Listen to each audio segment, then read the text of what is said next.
Are you crazy this good? For nothing, old hag, you. That was the first words to pass Kobi's lips as soon as water made contact with him. Not much, only a slight splashing of a damp cloth, but it splattered on the chest of his costly black designer shirt like acid.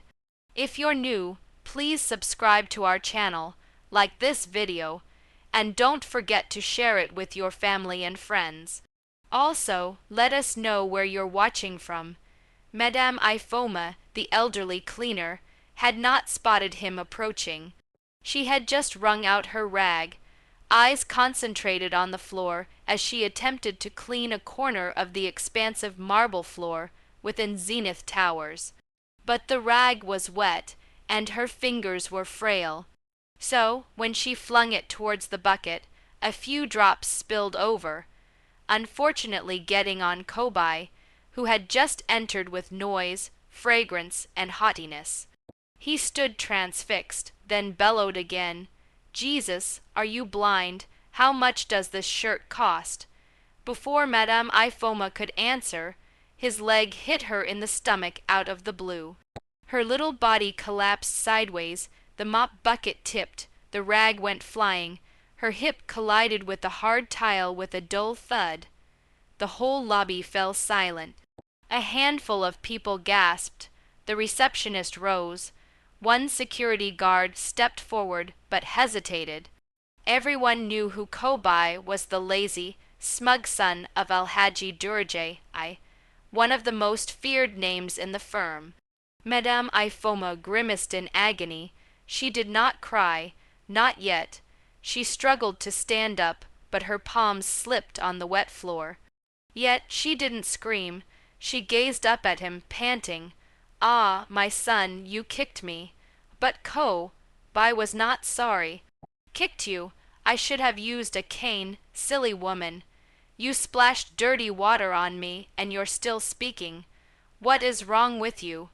Her friends at the back were already giggling. Kobi directed his finger at her. "People like you are the reason Nigeria is backward. You do not know how to die quietly and clear the road for serious people. Look at you, old like my grandmother, yet still crawling around with mop and bucket like a cockroach." Madame Ifoma sat up at last and touched her waist delicately. Her voice was firm, but not loud. "I'm sorry, my son. I made a mistake. I didn't notice you coming." "Shut up," Kobi barked. "You didn't see me. You didn't notice my shoes. You didn't hear the sound of brilliance coming. Are you blind, deaf, and stupid all at the same time?" The receptionist parted her lips to speak, then closed them again. She didn't need trouble. The elevator door chimed open, but no one budged. Kobi continued to rant. "Look at her face, the color of stale Gary. Do you have a family at all? Or did you spend your whole life sweeping floors in firms you can't even eat at? No wonder you're resentful." Madame Ifoma swallowed her hurt and shook her head. "My son, pride comes before a fall. You think individuals like me fall." Kobi chuckled. "My father owns this building. He operates this company. You are nothing. If I did not feel merciful, I'd have you dismissed today." He spat next to her. "You're cursing me. Be careful. The next time I see your face around me, I swear I'll demonstrate to you that not all crazy people reside in Yoba." Madame Ifoma's hands shook as she took up her rag. Her lips moved once more, and this time her voice was low. "You kicked me today, but one day you will kneel before me." Kobi's laughter ceased. "What did you say?" She rose slowly, back arched. Her wrapper was wet on one side, but her eyes, they weren't afraid. "They were ancient. Your father owns this company. You said, but now I tell you the real owner is watching, and one day the truth will be told." Kobi snarled loudly. "Mad woman talk." "Let's go, Jerry." He straightened his shirt, brushed off the dirt, and turned around, dragging his pride behind him. His friends trailed behind him into the elevator, still snickering. The door closed behind them.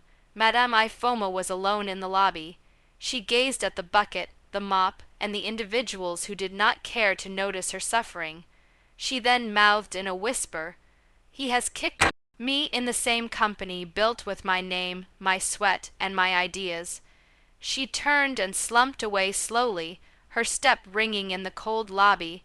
No one knew, no one suspected, but the poor old cleaner, battered and bent, was the actual owner of Zenith Towers, and soon Kobi would discover that lesson the hard way.